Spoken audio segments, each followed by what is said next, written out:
In today's video, I'm going to teach you how to build sections in Card.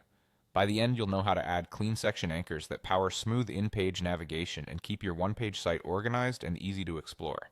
First, head to Card and open your dashboard. Choose the site you want to work on to enter the builder. Once you're in, look for the Add button to create a new element. From the list, choose Control. Controls include useful utilities, and the one we want is the section break. Open the Type dropdown and select Section Break.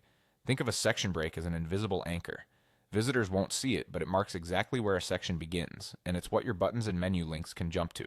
It's perfect for building a top navigation that scrolls to different parts of a single page.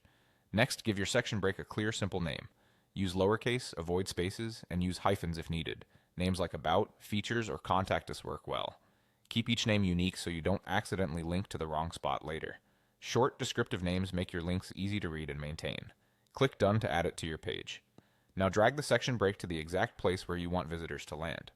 A good rule of thumb is to drop it just above the heading or content block that starts that section.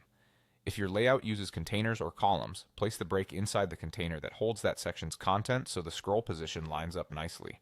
You can always reposition it by dragging if you need to fine-tune.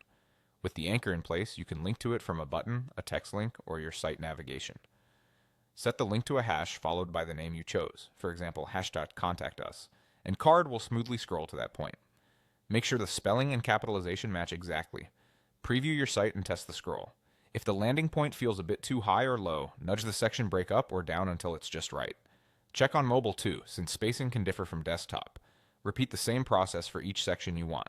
Add a control, select section break, name it, click Done, then drag it into place. This keeps your site structure clear and your navigation reliable. That's all you need to build sections in Card and link to them with confidence. Save your changes, and you're good to go. Thanks for watching.